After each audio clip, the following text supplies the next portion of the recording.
பத்திரிகையாளர் எல்லாருக்குமே எனக்கு ஒரு ஒரு ஒரு விஷயம் புரிஞ்சாகணும் சார். தேர்தல் ஆணையம் பிரச்சனை, பாரதிய ஜனதா கட்சி அழுத்தம், அதிமுக வந்து இது பண்ணுது, அதுக்கப்புறம் திமுக வந்து எஸ்ஓபி போட்டு அமுக்குது. அதிமுகலேருந்து யாருன்னா கூட்டணிக்கு வரணும்னு முயற்சி பண்ணால் இவங்க சொல்லி பிஜேபி கிட்ட சொல்லி அவங்க அப்படியே கூட்டின்னு போயிடுறாங்க. இவ்வளோ குற்றச்சாட்டு வைக்கிறாங்கல்ல, ஏன் ஒரு ஒரு இடத்துல வந்து விஜய் சார் மீது உங்களுக்கு ஒரு சந்தேகம் வர மாட்டேங்குது? அவரு கரெக்டாக நேரத்துக்கு வர்றதில்ல, அவரு கரெக்டான அரசியல் பண்ணுறதில்ல. சரி, பர்மிஷனு மற்றது கொடுக்கல, தேர்தல் அறிக்கையை வெளியிட்டிருக்கலாம்ல அவர். இன்னும் தேர்தல் பட்டியல் வெளியிடலை, நாளைக்கு வெளியிடுறாங்க தேர்தல் பட்டியல். அப்போ எதுக்கு நாளைக்கு நாளைக்கு பெர்மிஷன் கொடுத்துட்டாங்க தேர்தல் சார். இதுக்கெல்லாம் பர்மிஷன் தர வேண்டியதே கிடையாது சார். எதுக்கு பர்மிஷன் வேணும், எதுக்கு பர்மிஷன் வாங்கணும், எப்போ முன்னாடி பர்மிஷன் வாங்கணும், எதுவுமே தெரியலங்க அவருக்கு தெரியாம ஊர்ல போற வரவங்களெல்லாம் குறை சொல்லுங்கிறாருங்க அவரு. இப்போ எனக்கு கிரிக்கெட் ஆட வராதுன்னு வச்சுக்கோங்களேன், நான் என்ன தெரியுமா பண்ணுவேன், க்ளவுஸ் லூஸ் ஆகுது, அப்புறமா பேட் வந்து அகலம் கம்மியா இருக்குது, எதனா ஒன்று சொல்லினே இருப்பேன். ஏன்னா எனக்கு ஆட தெரியாது. இது வேலை தான் அவர் பண்றாரு. அவங்க சரியில்லை, இவங்க சரியில்லை, இவங்க சரியில்லை. இப்போ நீங்க சரியா? ஃபர்ஸ்ட் அவரை பார்த்து கண்ணாடி முன்னாடி நின்று கேட்கணும், ஜோசப் விஜய் ஆகிய நான் அரசியலுக்கு நான் தகுதியற்றவனா, தகுதி படைத்தவனா, இல்லை தகுதியை உருவாக்கிக்க ஜோசப் விஜய் உழைக்கிறாரா? ஜோசப் விஜய் நேற்று எவ்வளோ உழைத்தார், இன்னைக்கு எவ்வளோ உழைப்பார், நேற்று இன்று நாளை எம்ஜிஆர் நடித்த படம். சரி, தேர்தலில் அவர் நிற்க போகிறாரு, ஒரு அறிவிப்பு வெளியிடுங்க. நாளை கழிச்சு நாமினேஷன் இது வரைக்கும் தெரியல, இதுவரைக்கும் தெரியல. ஒரு கட்சி தலைவர் யாருன்னா போயிட்டு கேட்க முடியுமா? முதல்வர் வந்து என்னங்க நீங்கள் இன்னும் சொல்லவே இல்லைன்னா சிரிப்பாங்க. இந்த சீரியஸான பொலிட்டிஷியனுக்கும் குறுக்கா மறுக்கா வர பொலிட்டிஷியனுக்கும் இதுதான் வித்தியாசம். 214 தொகுதிக்கும் போகணும், அங்கே பிரச்சாரம் மேற்கொள்ளணும், இதெல்லாம் இருக்குது. ஆனால் இன்னும் பெரம்பூருக்கே பெர்மிஷன் கிடைக்காம சுற்றிட்டு இருக்காரு. கிரவுண்டு ரெடி சுயேட்சை வேட்பாளர் ரெடி பண்ணுறாங்க. என்ன பண்ணுறாருன்னா, ஆதாரத்தை இல்லை ஆதாரம் மாதிரி ஒரு கதை, இப்போவே கதை திரைக்கதை ரொம்ப பிடிக்கும் அவங்களுக்கு, ரெடி பண்ணுறாங்க. என்னன்னா, எங்கள் அண்ணனை வந்து பெரம்பூர்லேயே நிற்க விடாமல் பிரச்சனை பண்ணாங்க, எங்கள் அண்ணனுக்கு வந்து 214 தொகுதியை வந்து உங்களாலே பார்க்கணுன்னு ஆசை, ஆனால் இந்த ஸ்டாலின் அரசு விடலை, இந்த தேர்தல் ஆணையம் விடலை.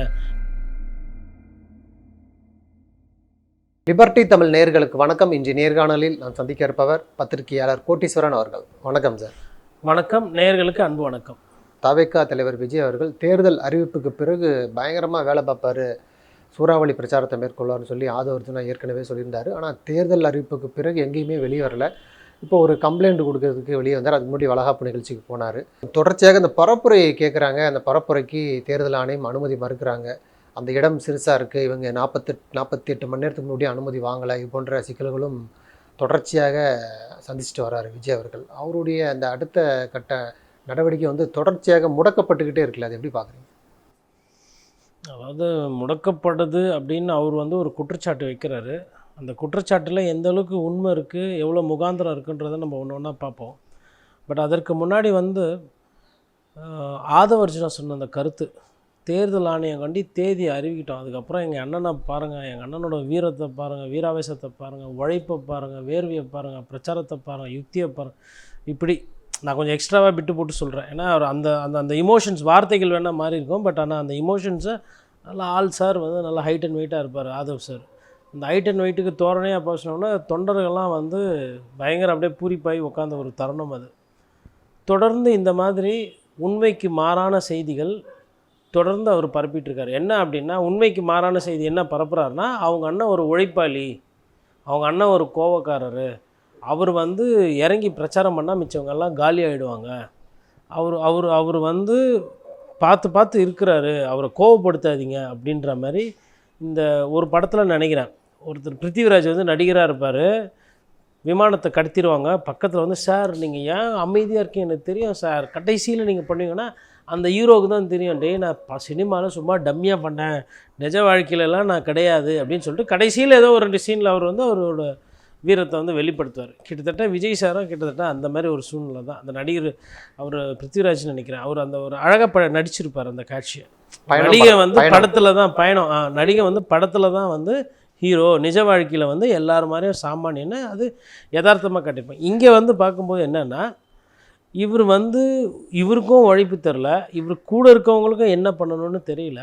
இப்போ வந்து ஃபஸ்ட்டு வந்து என்ன சொன்னாங்கன்னா, வந்து எதிர்கட்சி சதி, பாஜக பாசிச பாஜக பண்ணுது, அதுக்கப்புறம் ஒவ்வொரு கட்சியாக ஒவ்வொருத்தரையாக குறை சொல்லி எல்லாம் பண்ணி முடிச்சுட்டு இப்போ கட்சியில் என்ன பண்ணிங்கன்னா தேர்தல் ஆணையம் சரியில்லைன்ற மாதிரி போயிருக்காங்க. நான் என்ன சொல்கிறேன்னா, தேர்தல் ஆணையம் வந்து பாரதிய ஜனதா கட்சியோட கட்டுப்பாட்டில் இருக்குது, அதனுடைய கைப்பாவையாக இருக்குதுன்னு ஒரு குற்றச்சாட்டு இருக்குது. அதையாச்சும் வெளிப்படையாக சொல்லுங்கள். திமுக இதுக்கும் தேர்தல் ஆணையத்துக்கும் திமுக தான் காரணம்னா என்ன பண்ணுறது? இது இப்போ ஒன்று இவருக்கு சப்ஜெக்ட் தெரியலையா, இல்லை இவர் ஓனம்கிட்ட இப்படி பண்ணுறாரா? சரி, எது காரணமோ அதை தான் சொல்லணும். ஆனால் இவர் மாற்றி மாற்றி பேசுகிறார். இப்போது உதாரணத்துக்கு முடக்கப்படுறாருங்கிறது உண்மை தானே. பாரு, அனுமதி கொடுக்க மாட்டீங்க, மற்ற கட்சிகளுக்கெல்லாம் அனுமதி கொடுக்குறீங்க, தாவேக்காக்கு மட்டும் அனுமதி கொடுக்க மாட்டீங்க, ஒரு ஹோட்டலுக்குள்ளே நடக்கக்கூடிய நிகழ்ச்சி கூட அனுமதி கொடுக்க மாட்டீங்கன்னா அப்போ ஏதோ நீங்கள் பண்ணுறீங்கல்ல. இல்லை, அதில் வந்து 2 விஷயங்க. இந்த ஹோட்டலுக்குள்ளே நடந்த நிகழ்ச்சிக்கு அனுமதி கொடுக்க மாட்டேன்றாங்கன்றது என் பார்வையில் அது வந்து தவறு. ஹோட்டலுக்குள்ளே அவர் என்னமோ பண்ண போகிறாரு, குத்துட்டு போகலாம். 48 மணி நேரம் ரூல்ஸ் இருக்குல்ல. ரூல்ஸ் இருக்குது, அது அவருக்கு தெரியாதுல்ல. உங்களுக்கு தெரியும் ரூல்ஸ் இருக்குன்னு. அவர்கிட்ட நீங்கள் என்ன பண்ணோம், சார் நீங்கள் ஒன்று பண்ணுங்கள் சார், நேற்று கொடுத்தா மாதிரி தேதியை கரெக்ஷன் பண்ணி கொடுங்க, நான் தான் ரிட்டர்னிங் ஆஃபீஸர், உங்களுக்கு ரூல்ஸ் தெரியாது, கொஞ்சம் உங்களுக்கு ஹெல்ப் பண்ணுறேன்னு சொல்லி ஹோட்டலில், அதாவதுங்க தாவேக்கா வந்து வெளியில் வந்தால் தான் பிரச்சனை. அவங்க ஏதோ அவங்க எப்பயுமே இண்டோரில் அவங்களுக்கு ப்ராப்ளம் கிடையாது. இண்டோரில் வந்து நீங்கள் கண்டிஷன்ஸ் பண்ணி வச்சுருக்கலாம். செவுரு இருக்கும், அப்புறமா வந்து சீலிங் இருக்கும், நீங்கள் அது தாண்டி எதுவும் போக முடியாது, பறக்க முடியாது, தாவ முடியாது. அதனால் அது அந்த ஹோட்டல் தனியார் ஹோட்டலோட பிரச்சனை. மீறி ஏதோ ஒரு டேமேஜ் ஆகுது, சொத்துக்கு ஏதோ ஒரு பிரச்சனையாகுது, சேர் உடையது கொண்டு அது அவங்க பிரச்சனை, அது கொடுத்துருக்கணும்.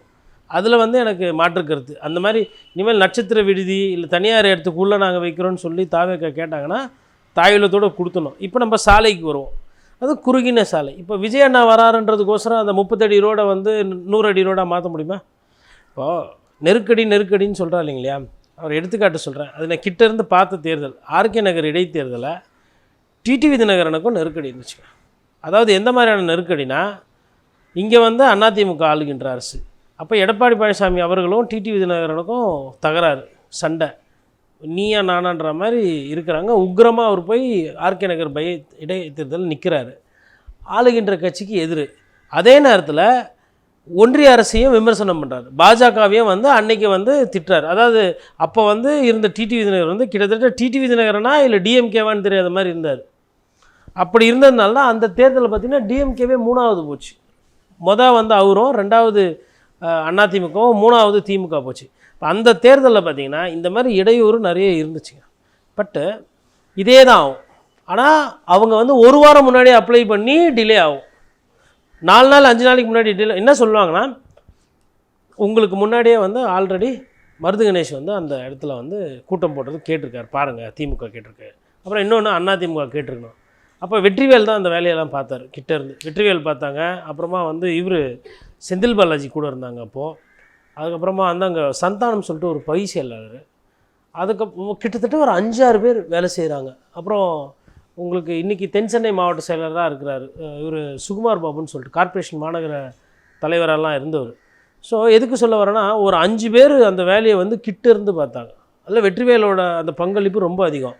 ஒருத்தர் இல்லைன்னா ஒருத்தர், ஒரே அதாவது ஒரு வார்டில் ஒருத்தர் பர்மிஷன் போடுவார், பக்கத்து வார்டில் இன்னொருத்தர் பர்மிஷன் கேட்பார், மாற்றி கேட்பாங்க. அதுக்கப்புறம் பிரிட்ஜிலேருந்து இந்த வழியாக வராருன்னும் போது அந்த வழியாக வந்து ஆல்ரெடி வந்து டிஎம்கே ப்ரொசஷன் போகிறாங்க, நீங்கள் அப்போ போகக்கூடாது, நீங்கள் அப்புறமா போங்க, இல்லை ஆல்ரெடி ஆளுகின்ற கட்சி வந்து அந்த இடத்த கேட்டிருக்கேன், அந்த இடத்துல போடாதீங்க, வேறு இடத்துல. அப்போ இது மாதிரி விஷயங்கள் வந்து எல்லா தேர்தல் நேரத்திலும் எல்லாருக்கும் வந்தது. இப்போ டிடிவி தினகரன் வந்து இடைத்தேர்தலில் நின்று ஆர்கே நகரில் ஜெயிச்சாரா இல்லையா? இவ்வளோ பேருக்கு நடுவுலையும் 20 ரூபா டோக்கனாக கொடுத்து குக்கர் எடுத்துன்னு போய் வீட்டில் வச்சு ஜெயிச்சாங்களா இல்லையா? உட்காந்து ஒரநாட்டியமாக சொல்லிட்டு இருந்தார். மத்திய அரசையும் எதிர்க்கிறாரு, மாநில அரசையும் எதிர்க்கிறாரு. அதுதாங்க அரசியல்வாதிக்கு எடுத்துக்காட்டு. சும்மா வீட்டிலேயே உட்காந்துருந்தாரா டிடிவி தினகரன்? ஆர்கே நகரில் இப்போ ஆர்கே நகருக்கும் பெரம்பூரும் கிட்டத்தட்ட தொகுதி எல்லாம் பார்த்திங்கன்னா ஒரே மாதிரி தான் இருக்கும். குறுகிய சந்து, ஜனத்தொகையும் அதே மாதிரி தான், அன்னாட காசிகள் அதிகம், வேலை டெய்லி ஒர்க்கர்ஸ் ஜாஸ்தி, எல்லாமே ஒன்று தான். உங்களுக்கு வேலை தெரியலன்ற ஒரு காரணத்திற்காக நீங்கள் பொழுதுக்கும் வந்து அதாவது முன்னால் போய் கேட்டால் யாருங்க கொடுப்பாங்க பர்மிஷன்? இல்லை, இப்போ இருந்து இல்லை, தொடர்ச்சியாக ஆரம்ப கட்ட காலத்திலேருந்தே ஒரு மீட்டிங்க்கு பிரச்சனை, இப்போ தேர்தல் அறிவிப்புக்கு பிறகு தேர்தல் ஆணையத்திலும் கூட ஒரு பிரச்சனை வருது இல்லை? இது எதை காட்டுதுன்னு பார்க்குறது? தொடர்ச்சியாக இவங்க வந்து வேணும்னே பண்ணுறாங்களா, இல்லை உண்மையாகவே அவங்களுக்கு தெரியலையா? இதில் வந்து பத்திரிகையாளர் எல்லாருக்குமே எனக்கு ஒரு விஷயம் புரிஞ்சாகணும் சார். தேர்தல் ஆணையம் பிரச்சனை, பாரதிய ஜனதா கட்சி அழுத்தம், அதிமுக வந்து இது பண்ணுது, அதுக்கப்புறம் திமுக வந்து எஸ்ஓபி போட்டு அமுக்குது, அதிமுகலேருந்து யாருன்னா கூட்டணிக்கு வரணும்னு நேர்ச்சி பண்ணால் இவங்க சொல்லி பிஜேபி கிட்ட சொல்லி அவங்க அப்படியே கூட்டின்னு போயிடுறாங்க. இவ்வளோ குற்றச்சாட்டு வைக்கிறாங்கல்ல, ஏன் ஒரு இடத்துல வந்து விஜய் சார் மீது உங்களுக்கு ஒரு சந்தேகம் வரமாட்டேங்குது? அவர் கரெக்டாக நேரத்துக்கு வர்றதில்ல, அவர் கரெக்டான அரசியல் பண்ணுறதில்ல. சரி, பர்மிஷனு மற்றது கொடுக்கல, அந்த தேர்தல் அறிக்கையை வெளியிட்டிருக்கலாம்ல அவர், ஏன் இந்நேரம் வரலாம் வெளியிடல? எப்போ வெளியிட போகிறீங்க? இதோ எல்லாரும் அதிமுகலாம் 150 பேர் லிஸ்ட்டே கொடுத்துட்டு இப்போ பிரச்சாரத்துக்கு போயிட்டு இருக்கிறாங்க எல்லாரும். கட்சி தலைவரும் போகிறாரு, வேட்பாளரும் பிரச்சாரத்தை ஆரம்பிச்சிட்டாங்க. நீங்கள் இன்னும் தேர்தல் அறிக்கையே வெளியிடல, இன்னும் தேர்தல் பட்டியல் வெளியிடல. நாளைக்கு வெளியிடுறாங்க தேர்தல் பட்டியல். அப்போது எதுக்கு நாளைக்கு நல்ல நாளா? நாளைக்கு பெர்மிஷன் கொடுத்துட்டாங்க தேர்தல். சார் இதுக்கெல்லாம் பர்மிஷன் தர வேண்டியதே கிடையாது சார். எதுக்கு பர்மிஷன் வேணும், எதுக்கு பர்மிஷன் வாங்கணும், எப்போ முன்னாடி பர்மிஷன் வாங்கணும், எதுவுமே தெரியலங்க அவருக்கு தெரியாமல் ஊரில் போகிற வரவங்களெல்லாம் குறை சொல்லுங்கிறாருங்க அவர். இப்போது எனக்கு கிரிக்கெட் ஆட வராதுன்னு வச்சுக்கோங்களேன், நான் என்ன தெரியுமா பண்ணுவேன், க்ளவுஸ் லூஸ் ஆகுது, அப்புறமா பேட் வந்து அகலம் கம்மியாக இருக்குது, அதுக்கப்புறம் பால் வந்து இருட்டிலேருந்து ஓடி வந்து போடுறாப்புல, அப்புறம் வந்து எதனா ஒன்று சொல்லினே இருப்பேன். ஏன்னா எனக்கு ஆட தெரியாது. இது வேலை தான் அவர் பண்ணுறாரு. அவர் வந்து அது சின்ன சந்துன்னு தெரியுது, ஆல்ரெடி கரூரில் என்ன ஆச்சுன்னு தெரியும், வேல்சாமிபுரம் அளவுக்கு அகலமான ரோடு அங்கே கிடையாது. எப்படி தான் பிரச்சாரம் பண்ணுவார் அவர்? அப்போ எப்படி தான் பண்ணுவாங்க? சாதாரணமாக பழகி இருக்கணும், பழகலை, ப்ரீமியமாக காட்டிக்கிட்டீங்க. இப்போ போனவொன்னா கொத்தா எல்லாம் அப்படியே வந்து இந்த பிரானா கூட்டம் மாதிரி இந்த ஆப்பிரிக்கா காட்டிலெல்லாம் காட்டியிருப்பாங்க. குட்டையில் எதனா தூக்கி உள்ளே போட்டிங்கன்னா பூரா பிரானாவை வந்து கட்சி வச்சு மேய்ஞ்சி ஒன்று மேலே ஒன்று வந்து அப்புறம் பார்த்தா எலும்பு கூட தான் இருக்கும். அந்த மாதிரி இது பிரானா கூட்டமாக இருக்குது கூட சுற்றிக்கிறதுலாம். என்ன பண்ணுறது? நீங்கள் தான் இதை அறுவடை பண்ணீங்க, நீங்கள் தான் இதை வந்து உருவாக்குனீங்க, நீங்கள் தான் அதுக்கு உண்டான பிரதிபலிப்பை பார்க்கணும். 3000 பேருன்றது வந்து நல்ல க்ரௌடு தான். நீங்கள் வேறு எதுனா இடம் கேளுங்க. சரி, ஏன் 3000 பேர் அங்கே சேர்க்குறீங்க? ஒரு குரூப்பில் 1500 பேர் வைங்க. அவர் எப்படியா இருந்தாலும் 8 நிமிஷம் தான் பேச போகிறாரு. இங்கே ஒரு 8 நிமிஷம், இன்னொரு இடத்துல ஒரு 2000 பேர் வச்சுக்க, அங்கே ஒரு 8 நிமிஷம் பேசுங்க. அப்போது என்னென்னா, இந்த திரும்பி உண்மைக்கு புறம்பான ஒரு விஷயம் என்னென்னா, அவர் உழைக்க தயார், அவருக்கு அனுமதி கொடுக்கல, அவர் உழைக்க தரார், அனுமதி கொடுக்கல. தலைவர் வராரு அப்படின்னு உடனே என்ன பண்ணுறாங்கன்னா, மாநகராட்சியில் அங்கே குழி தோண்டி தண்ணீர் பைப்பை சரி பண்ணுறாங்க. சரி, நீங்கள் அரசியல் கட்சி தானே நடத்துறீங்க, இது மாதிரி வந்து நிறைய வாட்டி ஆயிருக்கு. உதாரணத்துக்கு சைதாப்பேட்டையில் இந்த மாதிரி நடந்தப்போ, அப்போது துரைசாமின்னு நினைக்கிறேன், மேயராக வந்து இவர் இருக்கிறார், மா சுப்பிரமணியன்.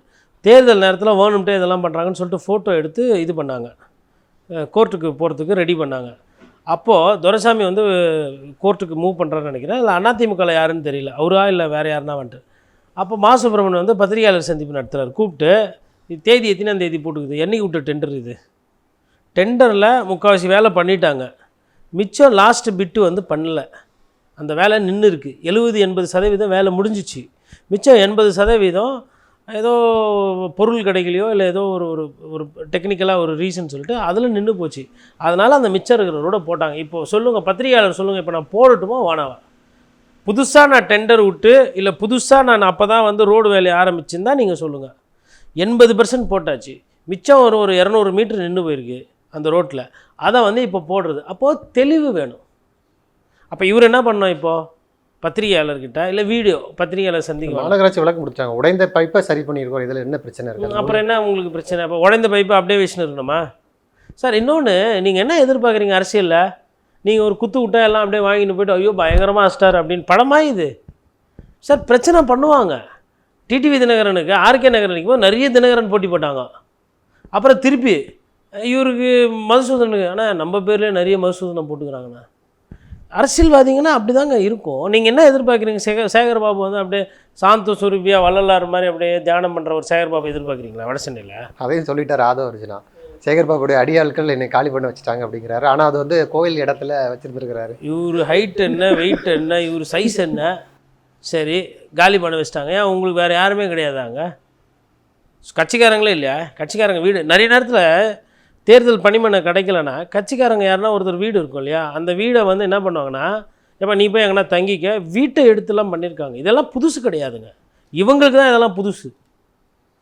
என்ன காரணம்னா, இப்போது இதில் இன்னொரு சிக்கல் இருக்குது. இந்த பணிமனை வச்சுருக்கீங்கல்ல, இந்த பணிமனையில் இந்த பணம் பட்டுவாடா இல்லை வேறு எதனா பதுக்கி வச்சு ரைடு அடிச்சாங்கன்னு வச்சுக்கோங்களேன், சீல் வச்சுருவாங்க. அந்த சீலை நீங்கள் எடுக்கிறதுக்கு கோர்ட்டுக்கு போய் பண்ணணும். இது மாதிரியெல்லாம் ஆயிருக்கு. அதாவது சும்மா தான்ப்பா கேட்டான் பணிமனைன்னு. ஒருத்தர் 6 மாதமாக கார்பரேஷனுக்கு வந்துன்னு இருந்தார். ஒருத்தர் எங்கே தெரியுங்களா, சவுகார்பேட்டில் 6 மாதமாக வந்துன்னு போயின்னு இருந்தார். அப்புறம் என்னங்க அப்படின்னு கேட்டால், இந்த மாதிரி ஒருத்தன் வந்தான், இந்த மாதிரி வட்ட செயலாளர், பாய் நான் வந்து ஒரு மாதத்துக்கு யூஸ் பண்ணிக்கிறேன் பாய், மார்வடி அவர் கொடுத்தவர், 1 மாதத்துக்கு யூஸ் பண்ணிக்கிறேன் அப்படின்னு சொல்லி கேட்டான். சரி 1 மாதத்துக்கு எவ்வளோ வாடகை தரான் நிம்மல் எனக்கு அப்படின்னு கேட்டால், நீ சொல்லு பாயின்னொன்னே இவர் வாடகை நிறைய கேட்டார். 50,000 80,000 ஏதோ ஒன்று ரேட்டு ஃபிக்ஸ் பண்ணிட்டார் வாடகை. அப்புறம் ஒரு 40 நாள் ஆக்சுவலாக அவர் 2 மாதம் கணக்கு போட்டு அட்வான்ஸ் அதுக்கு வாங்கி எல்லாம் வாங்கினார். அக்ரிமெண்ட்லாம் ஒன்றும் கிடையாது. உள்ளே வந்து என்ன பண்ணிக்கிறானுங்க, ஏதோ குத்து விளக்கோ ஏதோ வச்சுன்னு இருந்தானுங்க, புடவை அதெல்லாம். பறக்கும் படம் வந்து என்ன பண்ணிட்டாங்க, தகவல் வந்தோன்னே உள்ளே வந்து சீஸ் பண்ணிட்டோன்னே சீல் வச்சுட்டு போயிட்டாங்க. அவர் என்ன பண்ணிட்டாரு, இன்னொரு இடத்துல பனிமணியை திறந்துன்னு அவர் போயிட்டார். யார்? அந்த குரூப்பு. இவர் வந்து இவரோட இடம் இல்லை, அவங்க விட்டு போயிட்டாங்க. தேர்தல் முடிஞ்சு போச்சு, ஓட்டு எண்ணியாச்சும் முடிஞ்சு போச்சு. இவர் 6 மாதமாக சுற்றின்னு இருந்தார். ஏன்னா கார்பரேஷன் கமிஷனர் பார்த்து, ஏன்னா டிஸ்ட்ரிக்ட் எலெக்ஷன் ஆஃபீஸர் இல்லையா, இந்த மாதிரி சீல் வச்சிட்டாங்க, எனக்கு வந்து இல்லை. இப்போ யார் பண்ணது எது இல்லைங்க, வந்தாங்க யூஸ் பண்ணாங்க அப்புறம் விட்டு போயிட்டாங்க. அப்படி அரசியல் இதெல்லாம் நடக்கும். அப்போ நம்ம தேர்தல் பணிமனை தொடங்கணும்னா அதுக்கு என்ன பண்ணோம், ஏது பண்ணோம்? சரி, நான் என்ன கேட்குறேன்னா, தெரிஞ்சவர் செங்கோட்டையன், வேலை தெரிஞ்சவர், அவரை கூப்பிட்டு வச்சு பண்ண வேண்டியதானே இதெல்லாம், என்ன ஏதுன்றது. சரி, வழக்கறிஞர் பிரிவு உங்களுக்கு இருக்குதா இல்லையா? பிசிகா குழந்தை பிரிவு இருக்குது, பெண்கள் பிரிவு பயங்கரமாக இருக்குது, எனக்கு தெரியும். வழக்கறிஞர் பிரிவு இருக்கா இல்லையா? அது என்ன பண்ணுது? டெய்லி காலைல எழுந்து பல்லு விளக்கிட்டு சாப்பிட்டுட்டு தூங்கிடுறாங்களா? என்ன பண்ணுறாங்க அவங்க? இந்த நேரம் வழக்கறிஞர் பிரிவு வந்து ஒரு வழக்கு போடுறதோ இல்லை வந்துட்டு ஆணையரை போய் பார்க்குறது எல்லாமே ஆதவு தான் பேசிகிட்டு இருப்பாரா? இந்த சைடு ஆதவு, அந்த சைடு புசி பார்த்தா கோயில் குளமாக போயிட்டு எல்லா லிஸ்ட்டை வச்சுட்டு இருக்காரு. இந்த சாமிக்கிட்ட கும்பிட்றது, சாமி கும்பிட்றது தப்பு இல்லைங்க, அது வெளியிடணும். சாமியே கும்பிட்டு நிற்கிறீங்க ஒரு மாதமாக, கோயிலாக போய் தேங்காய் உடைக்கிறீங்க, ஆனால் லிஸ்ட்டு சொல்ல மாட்டீங்க. தேங்காய் உடைப்பீங்க, சாமி கும்பிடுவீங்க, ஆனால் தேர்தல் வாக்குறுதி கொடுக்க மாட்டீங்க. சாமின்னு சொல்லிட்டு போய் வேண்டுறீங்க, ரைட்டு. சாமி யாருக்கு உதவி பண்ணுவோம்? ஆங்கிலத்தில் ஒரு பழமொழி இருக்குது, even God helps only those who help themselves. கடவுள் கூட தன்னைத்தானே யாருக்கு உதவி செய்கிறார்களோ, தனக்கு தானே யார் எல்லாம் பண்ணிக்கிறாங்களோ அவங்களுக்கு தான் கடவுளே உதவி செய்வார்ன்றதான் பழமொழி. இதெல்லாம் வந்து ஐயா விஜயும் ஆதவும் எழுதி வச்சு பார்க்கணும். எந்த உழைப்பும் கிடையாது, புரிதல் கிடையாது, 4 பேர் தெரிஞ்சவங்களை வச்சுக்கல. பட் ஒரே ஒரு விஷயம் வந்து எனக்கு தெரிஞ்சு நல்லா பண்ணுறாங்க. நாமினேஷனுக்கு ஏதோ ஒரு வழக்கறிஞர் டீம் 2-3 டீம் ஹையர் பண்ணி, ஏன்னா பயம் வந்துச்சு, எங்கன்னா டிஸ்குவாலிஃபை பண்ணி விட்டாங்கன்னா அப்படி தேர்தலில் நிற்க விடாமல் போயிடுச்சு. அதனால் வேட்பாளர்கள்லாம் கூப்பிட்டு அங்கேயே ஃபார்மை ஃபில் பண்ணி என்ன இருக்குது ஏது இருக்குதுன்னு பார்த்து ஏதோ வெயிட் பண்ணி பண்ணுறாங்க பொழுது. இது பண்ணாமல் விட்டாங்கன்னா கிட்டத்தட்ட எப்படி பார்த்தாலும் ஒரு 20% 30% ஃபார்ம் டிஸ்குவாலிஃபை ஆகிடும். தெரியாது, எல்லாமே தெரிஞ்ச மாதிரியே பில்டப்பு. இப்போ நேர்த்தி இவர் சொன்னார் கொடுக்க மாட்றாங்க, கிளியராக எடுத்து போட்டு போகிறாங்க. பர்மிஷன் இவர் என்ன நினச்சின்னு இருக்காரு, வெறும் கார்பரேஷனில் வண்டி வாங்கினா போதுன்னு. சார் 3 டிபார்ட்மெண்ட் வரும் சார். சம்டைம்ஸு ஃபயரில் போய் என்ஓசி வாங்கின்னு வாங்கன்னு கூட்டம். இப்போது உதாரணத்துக்கு ஸ்டார் கேம்பெயினர் வராங்கன்னு வச்சுக்கோங்களேன், நட்சத்திர வேட்பாளர் வராங்கன்னு வச்சுக்கோங்களேன். அம்மையார் ஜெயலலிதா வந்து போகிறாங்கன்னா அந்த இடத்துல வந்து ஆம்புலன்ஸ் இருக்கணும். அந்த இடத்துல ஃபயர் ஸ்டேஷன்லேருந்து ஒரு ஃபயர் இன்ஜின் வந்து நிற்கணும், ஒரு ஆம்புலன்ஸு, ஒரு ஃபயர் இன்ஜினு, அதுக்கப்புறமா வந்து அங்கே தண்ணி கிண்ணி எல்லாம் இருக்கான்னு சொல்லிட்டு ஃபயர் டிபார்ட்மெண்ட் வந்து பார்ப்போம். ஏன்னா நீங்கள் கூட்ட இந்த சேஃப்டி எல்லாம் இருக்கான்றது பார்ப்போம். இது ஏதோ புதுசாலாம் வைக்கல, கலைஞர் வந்து போகும்போதும் இதெல்லாம் பண்ணுவாங்க. அப்போது அவங்களுக்கு தெரியும். இப்போ ஒரு மாநாடு போடுறாங்கன்னா மற்ற கட்சியிலெல்லாம் பார்த்திங்கன்னா ஒரு 3 நாள் 4 நாள் போய் அங்கேயே சுற்றிக்கிட்டு இருப்பாங்க, நைட்டு தங்குவாங்க, என்ன பிரச்சனை வரும் ஏது பிரச்சனை வரும் சரி செய்யுது. இவருக்கு ஒண்டி தானே இது வருது. இப்போ வேறு யாருமே கூட்டமே போகிறது இல்லையா? இப்போ பாரதிய ஜனதா கட்சி இங்கே வந்து திமுக ஆட்சியில் இருக்குது, பாரதிய ஜனதா கட்சியில் கூட்டம் போடுறது இல்லையா? இல்லை அவங்க எதுவும் பண்ணலையா?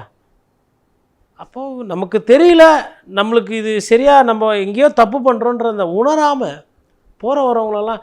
இப்போ கட்சியில் குமரகுருபரன் டென்ஷன் ஆகிட்டாப்புல, யார்? Corporation commissioner. ஏங்க பேப்பர் எடுத்து பாருங்கங்க, நேற்று கேட்டிருக்கிறாங்க போலீஸு கிட்டே போய் லோக்கலில் பர்மிஷன் வாங்கணும், போலீஸோட பர்மிஷனோடு வந்துட்டு இங்கே வந்து ரிட்டர்னிங் ஆஃபீஸர்கிட்ட கேட்டவுடனே இது ரெண்டும் ஓகே பண்ணி கொடுப்பாங்க, அதை ஜோனலுக்கு அனுப்புவோம், ஜோன் வந்து ஓகே அப்படின்னா இதுதான் ப்ராசஸ்ஸு. இது கூட இல்லாமல் வந்துட்டு முன்னாள் கொடுத்துட்டு மறுநாள்லாம் எப்படிங்கன்றாரு.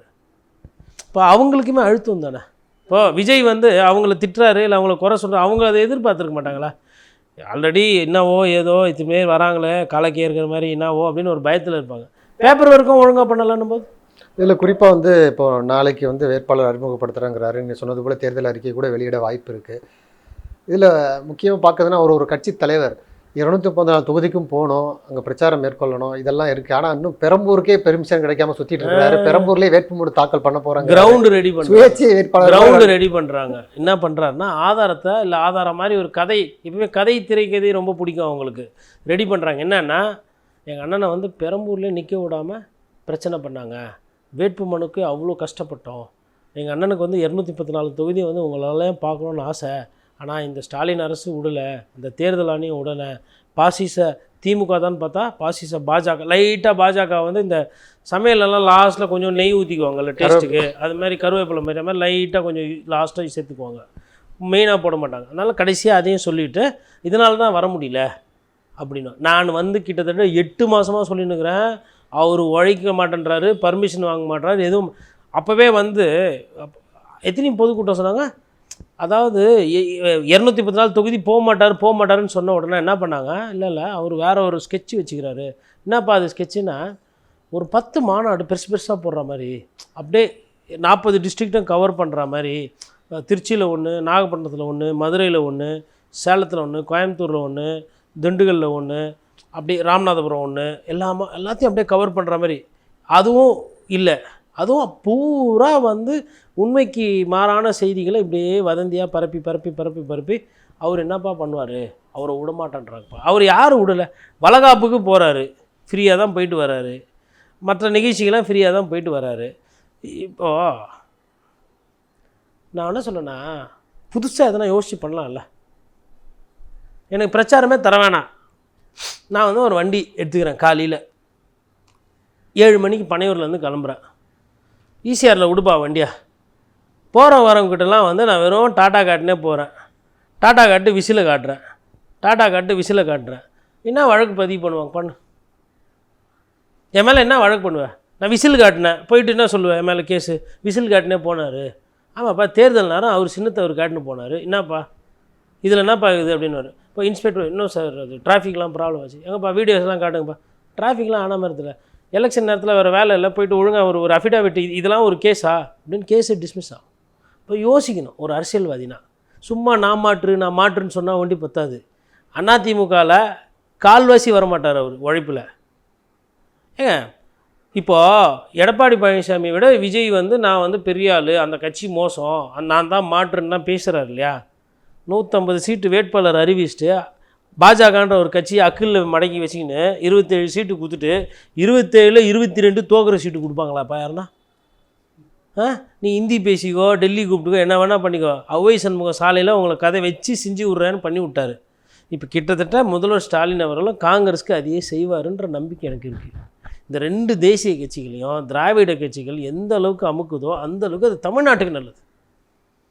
ஏன்னா இவங்க வருவாங்க. இப்போ ஒருத்தர் டெல்லிக்கு எடுத்துன்னு போய்க்கிறார், யார், செல்வ பெருந்தகை லிஸ்ட் எடுத்துன்னு டெல்லியில் போய் அப்ரூவல் ஆனு லிஸ்ட் எடுத்துன்னு போகிறாங்கன்னு தெரிஞ்சவொன்னே ஜோதிமணி வந்து இது அபாண்டம், இதில் நேர்மை கிடையாது, நீதி கிடையாது, நியாயம் கிடையாது, இங்கே கத்த ஆரம்பிச்சிட்டாங்க. இப்போ இந்த தேசிய கட்சிகளோட பிரச்சனை என்னன்றது புரியுது.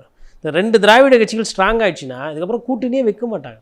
ஒன்று இது இல்லை, அது இல்லை, இது இப்படி போயிடும். இதுக்கு நடுவில் சம்பந்தமே இல்லாமல் இவர் பஸ் எடுத்துன்னு வந்துட்டார். யார்?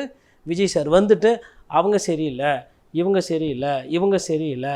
இப்போ நீங்கள் சரியா? ஃபஸ்ட்டு அவரை பார்த்து கண்ணாடி முன்னாடி நின்று கேட்கணும், ஜோசப் விஜய் ஆகிய நான் அரசியலுக்கு நான் தகுதியற்றவனா, இல்லை தகுதி படைத்தவனா, இல்லை தகுதியை உருவாக்கிக்க ஜோசப் விஜய் உழைக்கிறாரா?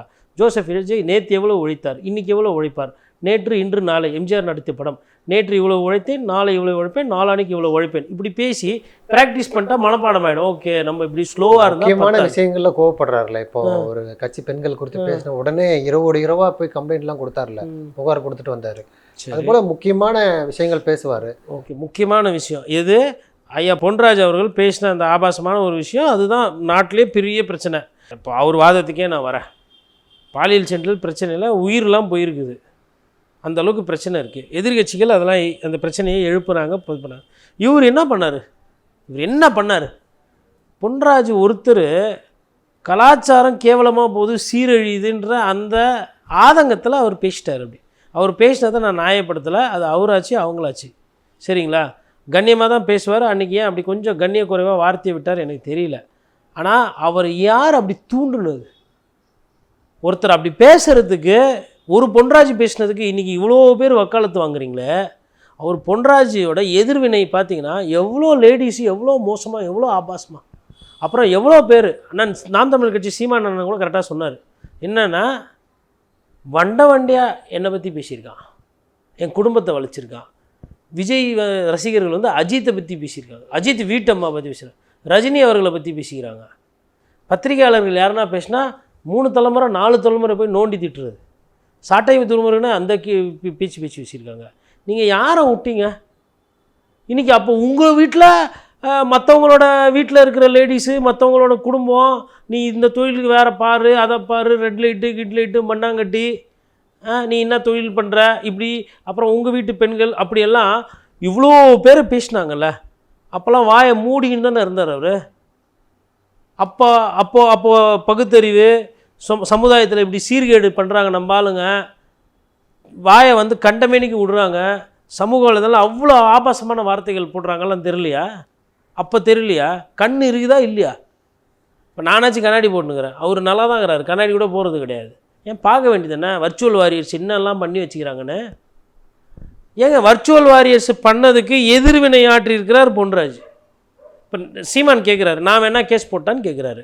மூஞ்ச தூக்கி எங்கே வச்சுக்குவீங்க?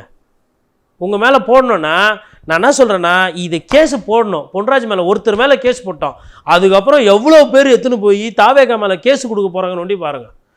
இவருக்கு என்னமோ தெரிஞ்சுன்னுக்கிறாரு டமாசு.